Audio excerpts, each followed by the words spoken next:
নমস্কার। ভারতীয় ফুটবল বা ভারতের আবার হার, জামাইকার বিরুদ্ধে হার। নিঃসন্দেহে আপনারা অনেকেই জেনে গিয়েছেন জামাইকার বিরুদ্ধে 2-0 গোলে হেরে গিয়েছে ভারতীয় দল। লন্ডনে যে টুর্নামেন্ট হচ্ছে ইউনিটি কাপ, তাতে ভারতের হার। তবে এই হার থেকে আমি বলবো শেখার অনেক বেশি কিছু আছে। হারানোর কিছু নেই, এটা নিয়ে হতাশ হওয়ারও কিছু নেই। কারণ আহ, পুরো দমের যে ভারতীয় টিম সেটা পাননি। মোহনবাগান তারা 7 জন ফুটবলারকে তুলে নিয়েছে। আনোয়ার আলী ছিলেন না, চোটের জন্য তিনি বাদ গিয়েছেন। আশিক কুরুনিয়ান ছিলেন না। ফলত এই টিম নিয়ে ভারত যে খেলেছে সেটাই অনেক বড় ব্যাপার। একটা গোলও হয়ে গিয়েছিল, চাংতের গোলটা অফসাইডের জন্য বাদ হয়। তো এরপরে থার্ড পজিশনের জন্য ভারত খেলবে জিম্বাবুয়ের বিরুদ্ধে। এখানে সেমিফাইনাল থেকে খেলা, তার দুটো সেমিফাইনালে কিন্তু একটা সেমিফাইনালে ভারত হেরে গেল। তো ভারত থার্ড পজিশনের জন্য 30 তারিখে খেলবে জিম্বাবুয়ের বিরুদ্ধে। তো এই ম্যাচগুলো অত্যন্ত গুরুত্বপূর্ণ এই কারণে যে ভারত বিদেশি টিমের বিরুদ্ধে খেলতে পারছে এবং বিদেশেও খেলতে পারছে ভারতীয় টিম, এটা একটা বড় বিষয়। তবে রায়ান উইলিয়ামসের চোট, যে কারণে পরের ম্যাচে তাকে পাওয়া যাবে কি না এটা একটা সন্দেহের বিষয়, অনিশ্চয়তা রয়েছে। এবার দলবদলের খবরের দিকে আসি। ট্রান্সফার মার্কেট খোলেনি এখনো, বাট ইতিমধ্যে কিন্তু সরগরম রীতিমতো মোহনবাগান, ইস্ট বেঙ্গলে প্রচুর আলোচনা হচ্ছে। অন্যান্য ক্লাবগুলোকে নিয়ে খুব একটা আলোচনা হচ্ছে না, বিকজ যে ভারতীয় ফুটবলের অনিশ্চয়তা এবারেও বহাল রয়েছে। অসম্ভব ভালো কাজ করেছেন তো কল্যাণ চৌবে, কারণ এবার সদ্যই কিছুদিন আগে আইএসএল শেষ হয়েছে। একটা শর্ট টার্ম আইএসএল হয়েছে, তবে টান টান উত্তেজনাপূর্ণ খেলাগুলো হয়েছে। 5টা 6টা টিম যে কেউ চ্যাম্পিয়ন হতে পারতো। একই দিনে 4টে ম্যাচ হয়েছে, ফাইনাল ম্যাচের মতনই। 4টে ফাইনাল ম্যাচ, যে কেউ সেখান থেকে চ্যাম্পিয়ন হয়ে যেতে পারতো। তো এমন একটা টুর্নামেন্ট শেষ করে কল্যাণ চৌবে বোধহয় একটু দম নিচ্ছেন, একটু তিনি রেস্ট নিতে চাইছেন। সে কারণে ভারতীয় ফুটবল নিয়ে খুব একটা ভাবনা চিন্তা তার নেই এবং ভারতীয় ফুটবলের ভবিষ্যৎও অনিশ্চিত হয়ে রয়েছে। সেই কারণেই অনেক টিম, তারা টিম গড়বে কিনা সেটা নিয়ে অনিশ্চয়তা ভাবনা চিন্তা করছে। পাশাপাশি আহ, অনেক টিম হয়তো তুলেও নিতে পারে, এমন একটা আশঙ্কাও দেখা দিয়েছে। এই সবের মধ্যে কিন্তু মোহনবাগান তারা টিম গড়ার কাজ শুরু করে দিয়েছে কলকাতা লিগকে সামনে রেখে। অন্যান্য বার তারা কলকাতা লিগকে খুব একটা গুরুত্ব দেয় না, তারা বলে থাকে যে তারা আইএসএল চ্যাম্পিয়ন হতে চায়, কিন্তু আইএসএল এ ধাক্কা খাওয়ার পরে চ্যাম্পিয়ন হতে না পারাতেই তারা এবার কলকাতা লিগের টিম গোছাতে শুরু করেছে এবং কলকাতা লিগের টিমের জন্য কিন্তু তারা আর কোচ কার্জোসার উপরে ভরসা রাখছে না। এবার মনে করা হচ্ছে যে বাস্তব রায় বা অন্য কোনো কাউকে দায়িত্ব দিতে পারেন, আর এই ক্ষেত্রে ইউথ ডেভেলপমেন্টের জন্য ইস্ট বেঙ্গলে ঘর ভাঙতে উদ্যত হয়েছে মোহনবাগান।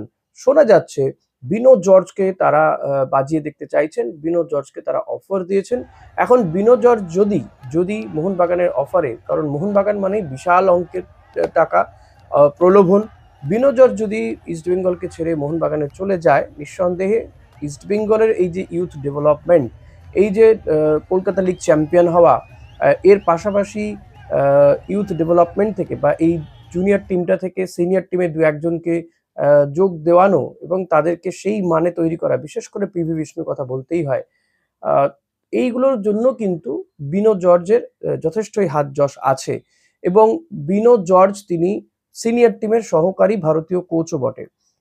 তো ইস্ট বেঙ্গলের এই জায়গাতে যদি ধাক্কা দেওয়া যায় তাহলে ইস্ট বেঙ্গল টিমটা যথেষ্ট ধাক্কা খাবে। ইতিমধ্যেই তো তারা সায়ন ব্যানার্জিকে তুলে নিয়েছে। শোনা যাচ্ছিল যে জেসিনটিকে তাকেও নজরে রেখেছে, ভাল্লাল পেকা গুইতে তাকেও তারা নজরে রেখেছে। তবে জেসিন এখনো পর্যন্ত সাইন করেনি এবং সম্ভবত হয় জেসিন হয়তো যাবে না।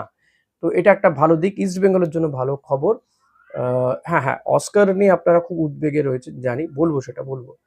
তো নিঃসন্দেহে মোহনবাগান তারা ঘর গোছাতে শুরু করেছে এবং আপনাদের বলেইছি যে কেভিন সিভিলে এবং মিগুয়েল তাদের এজেন্টরা কিন্তু মোহনবাগানের সঙ্গে কথাবার্তা বলেছে।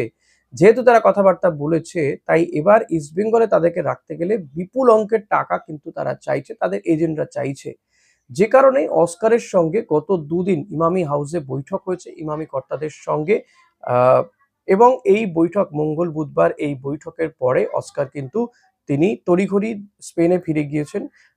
ব্যক্তিগত কারণ কিনা জানা নেই, তবে তিনি স্পেনে ফিরে গিয়েছেন। আজকে তার যাওয়ার কথা ছিল একটু বেলার দিকে, কিন্তু তিনি বুধবার বা বৃহস্পতিবার ভোর রাতে তিনি স্পেনের উদ্দেশ্যে। মনে করা হচ্ছে যে অস্কারের সঙ্গে পজিটিভ কথাবার্তাই হয়েছে, অন্তত বুধবার যে বা মঙ্গলবার তার যে বডি ল্যাঙ্গুয়েজ দেখা গিয়েছে তা থেকে কিন্তু আশ্বস্ত হওয়ার মতন। এটা তো খুব স্বাভাবিক, আপনাদেরকে আগেও বলেছি যে আবার তার সঙ্গে চুক্তি করতে গেলে তিনি টাকার অঙ্ক বাড়াতে বলবেন এবং সেই রকম কথাবার্তাই হয়েছে। এটা স্বাভাবিক এই কারণে যে তিনি একটা টিমকে চ্যাম্পিয়ন করেছেন। খাদের কিনারে থাকা টিমকে তিনি তুলে নিয়ে এসে চ্যাম্পিয়ন করেছেন। একটা লিগ চ্যাম্পিয়ন করেছে, এএফসি খেলতে যাবে। তো নিঃসন্দেহে তার রেমুনারেশন বাড়া উচিত। এটা খুবই অবভিয়াস বিষয়। তো সেটা কথাবার্তা হয়েছে এবং অস্কার শুধু যে নিজের জন্য ভাবছেন এমনটা নয়। তিনি তার টিমের প্লেয়ারদের জন্য ভাবছেন। তিনি চাইছেন যে মিগুয়েল এবং কেভিন সেভিয়ার নিঃসন্দেহে ইস্টবেঙ্গলে থাকুক। তিনি এই ২ বিদেশির জন্য কিন্তু যতদূর সম্ভব ততদূর যাবেন এবং মোহাম্মদ রশিদও রয়েছেন এক্ষেত্রে। তবে খুবই গুরুত্ব দিয়ে অস্কার, কেভিন এবং মিগুয়েলের কথা বলছেন।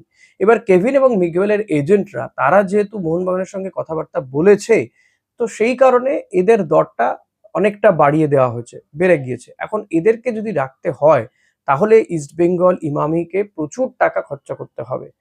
প্রচুর অর্থ ব্যয় করতে হবে। পাশাপাশি অস্কার চান আরো বেশ কিছু ভারতীয় ভালো মানের ফুটবলারও তিনি চাইছেন। শোনা যাচ্ছে যে অনিরুদ্ধ থাপাকেও অস্কার চাইছেন মিডফিল্ডের জন্য। মিডফিল্ডে একজন ভালো ভারতীয় চাইছেন। জিকসন আছে, সৌভিক আছে, তবুও কারণ জিকসনকে ডিফেন্সেও খেলাতে পারছেন অস্কার। তো সেই কারণে সেই জায়গাতে যদি একজন ভারতীয় মিডফিল্ডার পাওয়া যায় ভালো মানের, অনিরুদ্ধ থাপা নিঃসন্দেহে ভালো মানের প্লেয়ার।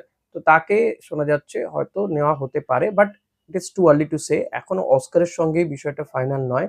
আজকালের মধ্যে হয়তো বিষয়টা কারণ অস্কার তার এন্ডের কথাবার্তা বলে দিয়েছে। এখন ইস্টবেঙ্গল তারা আজকে ইস্টবেঙ্গল তারা আজকে একটা বোর্ড মিটিং করবে যেখানে দেবব্রত সরকাররা উপস্থিত থাকবেন। ইমামির পক্ষ থেকেও বিভাস আগরওয়াল বা অন্যান্যরা উপস্থিত থাকবেন। সেখানে একটা বৈঠক হবে। কারণ ভারতীয় ফুটবলের অনিশ্চয়তা। এটা তো খুব স্বাভাবিক। জিনিয়াস স্পোর্টসকে এই এআইএফএফ তারা বাতিল করে দিয়েছে। এখন ফ্যান কোড পড়ে রয়েছে। এটা ছাড়া বাণিজ্যিক কোনো সংস্থা এখনো পর্যন্ত জোটবদ্ধ হওয়ার গাঁটছড়া বাঁধার কোনো খবর নেই ভারতীয় ফুটবল ফেডারেশনের সঙ্গে যারা আইএসএলটা করবে। তো আইএসএল কি হবে, আদৌ হবে কি হবে না, এটা নিয়ে আবার সেই অনিশ্চয়তা শুরু হয়ে গেছে। এদিকে সামার ট্রান্সফার উইন্ডো খুলে যাওয়ার সময় চলে আসছে। এমতাবস্থায় ঠিক কি করা উচিত? কারণ এএফসি খেলবে ইস্ট বেঙ্গল। পাশাপাশি কলকাতা লিগ, ডুরান্ড কাপ চলে আসছে। কলকাতা লিগ শুরু হয়ে যাচ্ছে জুলাই বা জুলাইয়ের মধ্যে এবং ইস্ট বেঙ্গলদের মানে বড় টিমগুলো খেলা হয়তো অগস্টের দিকে বা জুলাই এন্ডে হয়তো পড়বে। আহ, সেই জায়গায় দাঁড়িয়ে টিমটা তৈরি করতে হবে। যদি টিমটা তৈরি না হয় একে একে প্লেয়াররা ভারতীয় যাদের অনেকেরই সঙ্গে চুক্তি বছরই লাস্ট এই 31শে মে লাস্ট, বিদেশিদের সঙ্গে লাস্ট, তাদের সঙ্গে কথাবার্তাটাও বলতে হবে। আজকে তো 29 তারিখ, 28-29 তারিখ হয়েই গিয়েছে, সময় বেশি নেই হাতে। কলকাতা লিগের টিমটাও তৈরি করতে হবে কারণ ইয়াং ব্রিগেড তারাও বেরিয়ে যেতে চাইছে বা তাদের প্রলোভন রয়েছে তাদের সামনেও। ইয়াং ব্রিগেডের কাছে বিপুল অর্থের একটা প্রলোভন রয়েছে। আহ, মোহনবাগান ইতিমধ্যেই তন্ময় কে বাঙালি মিডফিল্ডার তন্ময় ঘোষকে সাইন করিয়েছে। সায়নটাও অলমোস্ট তাদের কনফার্ম হয়ে গিয়েছে।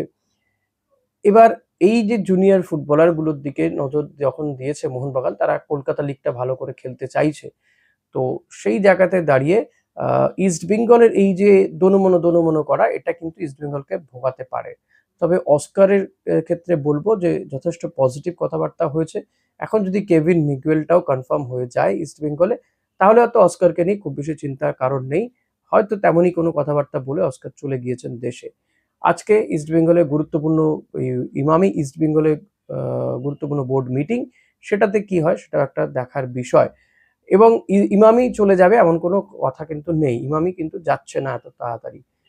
চ্যাম্পিয়ন হওয়ার পর তো নয়। হ্যাঁ, ভারতীয় ফুটবলের অনিশ্চয়তার জন্য কিন্তু একটা সমস্যা তৈরি হয়েছে যে এতগুলো টাকা তারা খরচা করছে বছর বছর, তার আউটকাম কি? আউটকাম এবছর তারা পেয়েছে ঠিকই, কিন্তু আগামী বছরে কি হবে?